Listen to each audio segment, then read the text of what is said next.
सुप्रभातम नमस्कारः स्वागतम अत्र भवतां सर्वेषाम् अष्टमी कक्षायाः संस्कृत रुचिरा पुस्तक पाठने। आप सभी का 8वीं कक्षा की संस्कृत रुचिरा पुस्तक के पाठन में स्वागत है। पिछली कक्षा में हम बात कर चुके थे, 13 पाठ तक पढ़ चुके थे, उसके अभ्यास भी कर चुके थे। आज हम बात करेंगे चतुर्दशः पाठः यानी आर्यभट्टः पर। आर्यभट्ट के विषय में अगर हम कहें तो हमें यह पता है कि भारत में आर्यभट्ट का क्या योगदान है। सामान्यतः जो कुछ नहीं जानता वह भी ऐसा जानता है कि विश्व को शून्य का रूप देने वाले, शून्य का आविष्कार करने वाले आर्यभट्ट थे। और इसके बाद में इसके अलावा दशमलव पद्धति, पाई का मन, यह सब आर्यभट्ट की देन है। यद्यपि हमारे भारत की ज्ञान और विज्ञान की जो परंपरा है वह आज की नहीं बल्कि बड़ी लंबी परंपरा है।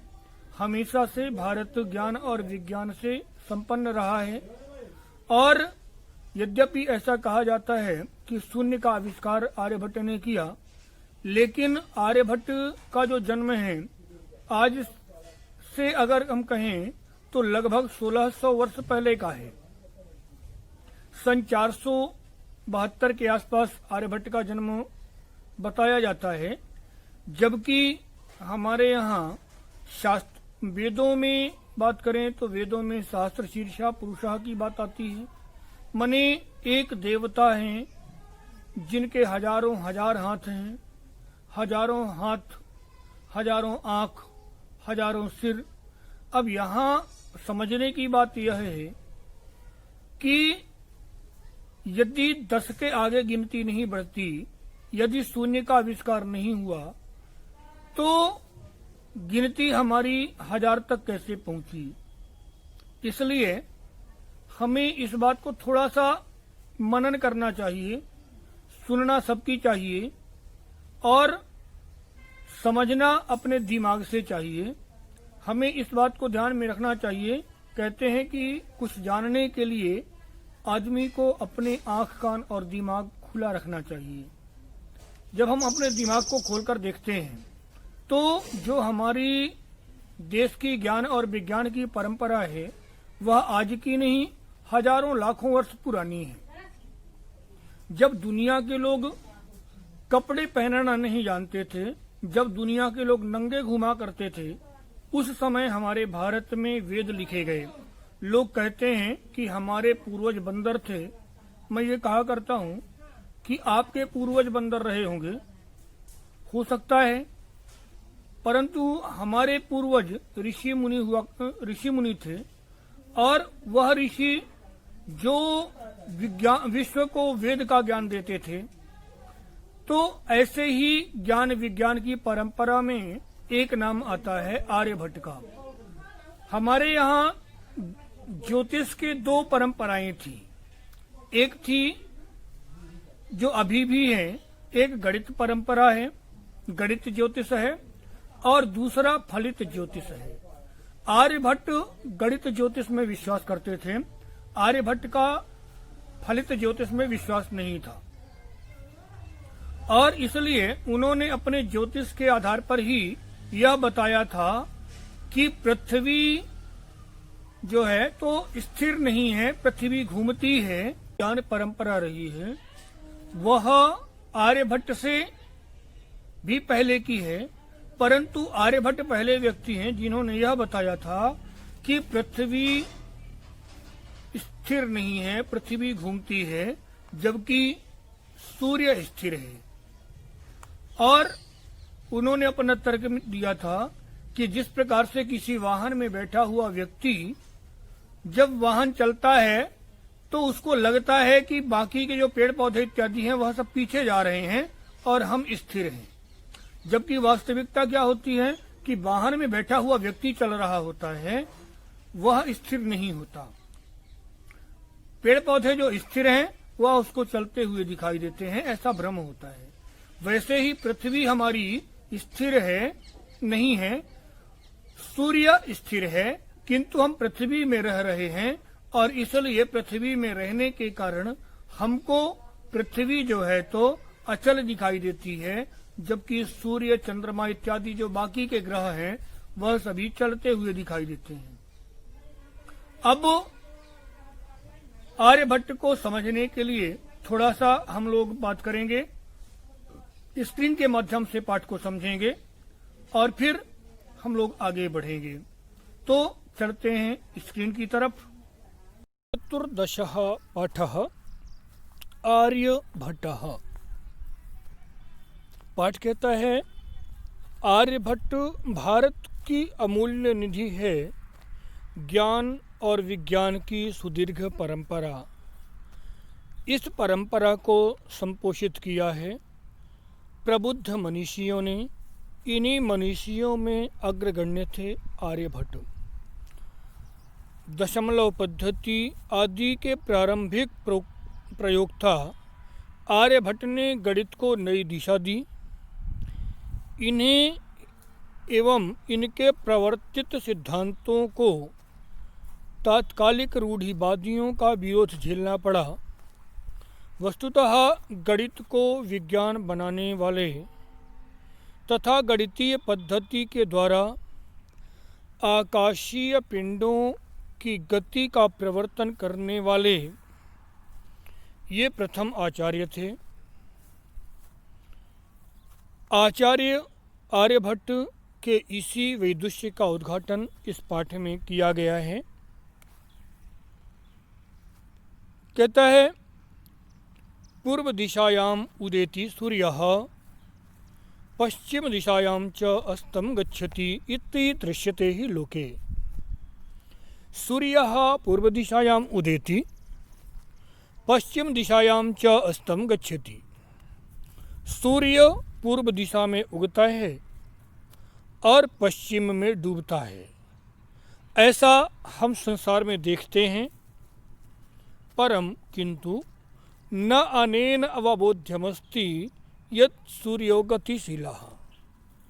किंतु इसका अर्थ यह नहीं समझना चाहिए कि सूर्य गतिशील है।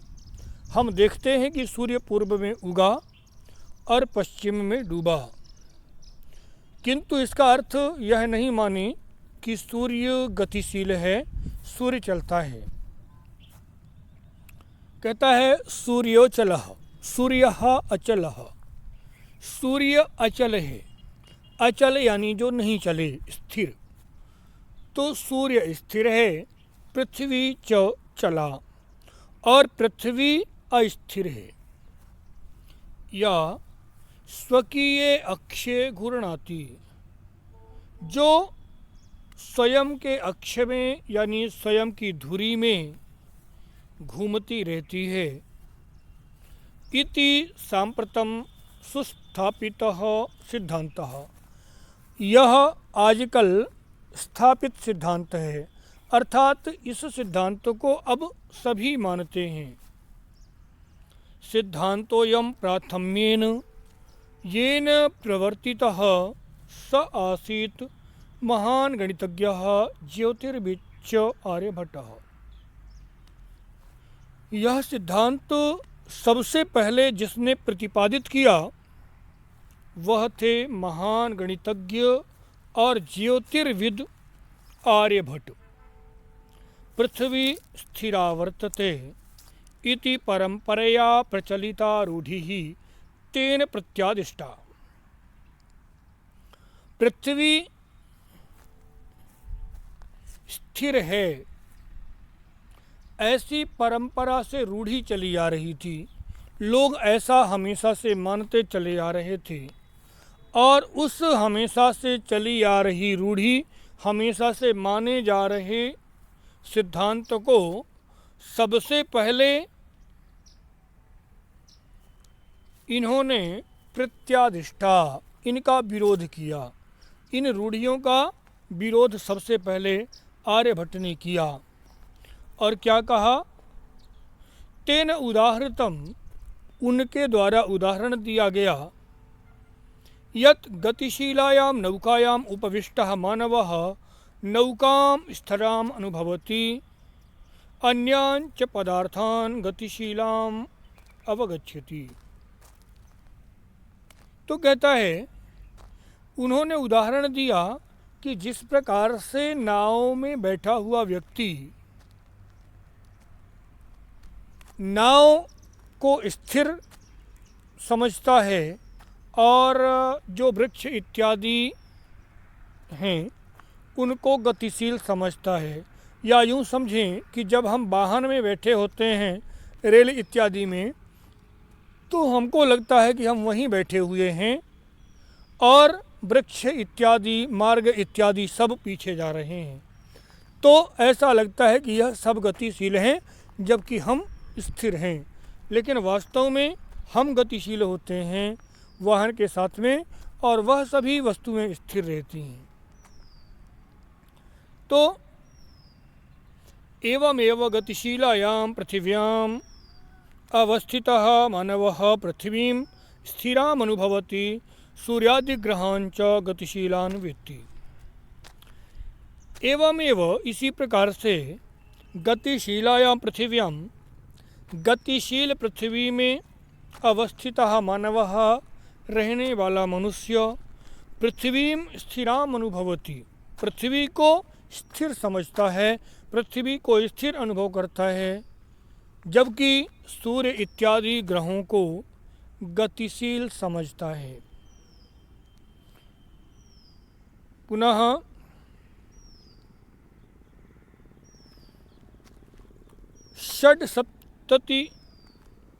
षड्सप्तत्यधिक चतुश्शततमे ख्रीष्टाब्दे आर्यभट्टः जन्म लब्धवान् इति तेनैव विरचिते आर्यभट्टीयम् इत्यस्मिन् ग्रंथे उल्लिखितम्। 476 ईस्वी में आर्यभट्ट का जन्म हुआ, ऐसा उनके द्वारा लिखे हुए ग्रंथ आर्यभट्टीयम में उल्लेख मिलता है। ग्रंथोऽयं तेन त्रयोविंशतितमे वयसि रचितम् आसीत्। यह ग्रंथ उनके द्वारा 23 वर्ष की अवस्था में लिखा गया था। ऐतिहासिक स्रोतभिः ज्ञायते यत् पाटलिपुत्रं निकषा आर्यभट्टस्य वेधशाला आसीत्। उनके कहते हैं ऐतिहासिक स्रोतभिः ज्ञायते, ऐतिहासिक स्रोतों से पता चलता है कि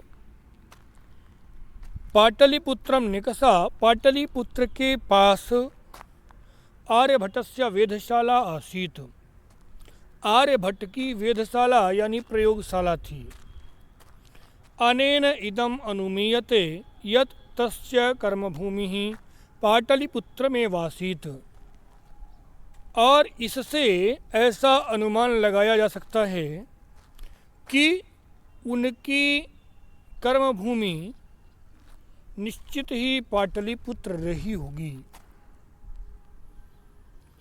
आर्यभट्टस्य योगदानम गणित ज्योतिषा संबद्धम वर्तते। आर्यभट्ट का योगदान गणित और ज्योतिष से जुड़ा हुआ है। संबद्ध यानी जुड़ा हुआ। यत्र संख्यानाम आकलनम महत्वम आदधाति, और जिसमें संख्याओं का आकलन बड़ा महत्व रखता है। आर्यभट्टः फलित ज्योतिष शास्त्रे न विश्वसति स्म। आर्यभट्ट फलित ज्योतिष शास्त्र में विश्वास नहीं करते थे। गणित पद्धत्या कृतम आकलनम आधृत्य एव तेन प्रतिपादितम यत् ग्रहणे राहु केतु नामकौ दानवौ नास्ति कारणम। कहता है गणित पद्धति के द्वारा किए हुए आकलन के आधार पर उन्होंने प्रतिपादित किया, उन्होंने बताया कि ग्रहण के लिए राहु और केतु नाम के राक्षस कारण नहीं होते। ग्रहण का कारण राहु और केतु नहीं है, बल्कि ग्रहण का कारण कुछ और है। वह क्या है? तो कहता है तत्र तु सूर्य पृथ्वी सूर्य चंद्र पृथ्वी इति त्रीणि एव कारणानि, बल्कि ग्रहण के तीन ही कारण हैं, सूर्य, चंद्रमा और पृथ्वी। सूर्यः परितः भ्रमन्त्याः पृथिव्याः चंद्रस्य परिक्रमापथेन संयोगात् ग्रहणं भवति। सूर्यं परितः भ्रमन्त्याः, सूर्य के चारों ओर घूमने वाली पृथ्वी के मार्ग में जब कभी चंद्रमा आ जाता है तो ऐसी परिस्थिति में ग्रहण होता है। तात्पर्य यह कि पृथ्वी सूर्य के चारों ओर घूमती है। अब यदि कभी चंद्रमा पृथ्वी और सूर्य के बीच में आ जाता है तो उस समय सूर्य ग्रहण होता है। और यदि कभी चंद्रमा पृथ्वी के पीछे पहुंच जाता है और चंद्रमा और पृथ्वी के बीच में, चंद्रमा और सूर्य के बीच में पृथ्वी आ जाती है, ऐसी परिस्थिति में चंद्र ग्रहण होता है। कारण यह कि चंद्रमा का स्वयं का प्रकाश नहीं है, बल्कि चंद्रमा सूर्य के प्रकाश से प्रकाशित है। तो आगे कहता है, यदा पृथिव्याः छायापातेन चंद्रस्य प्रकाशः अवरुद्धते तदा चंद्रग्रहणं भवति। जब पृथ्वी की छाया के कारण चंद्रमा में सूर्य का पड़ने वाला प्रकाश रुक जाता है तो चंद्र ग्रहण होता है।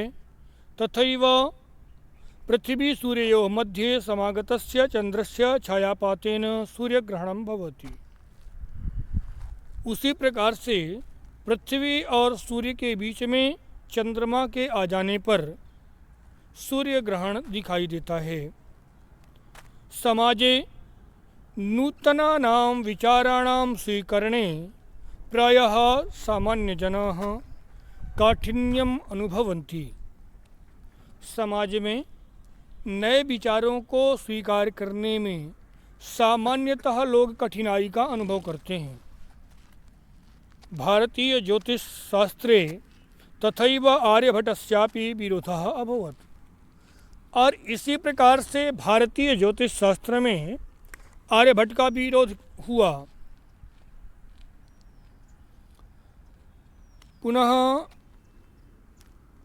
तस्य सिद्धांताः उपेक्षिताः, उनके सिद्धांत उपेक्षित हुए, उनके सिद्धांतों की अवमानना की गई। स पंडित मन्यमानानां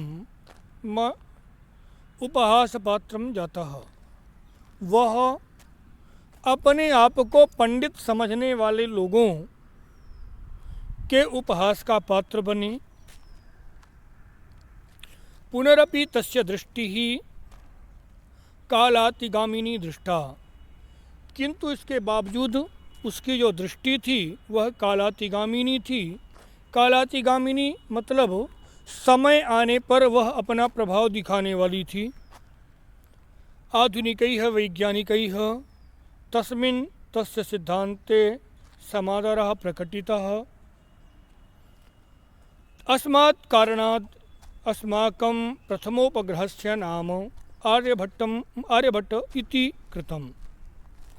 तो कहता है कि आज के वैज्ञानिकों ने, आधुनिक वैज्ञानिकों ने उनके ऊपर और उनके सिद्धांतों के ऊपर आदर दिखाया और इसके कारण से हमारे भारत के प्रथम उपग्रह का नाम आर्यभट्ट ऐसा रखा गया। वस्तुतः भारतीयायाः गणित परंपरायाः अथ च विज्ञान परंपरायाः असौ एकः शिखर पुरुषः आसीत्। वास्तव में भारतीय गणित परंपरा और भारतीय विज्ञान परंपरा के यह एक शिखर पुरुष हुए हैं। यहाँ से पाठ समाप्त होता है। अगले वीडियो में हम लोग पाठ के अर्थ को समझेंगे। तब तक के लिए धन्यवाद।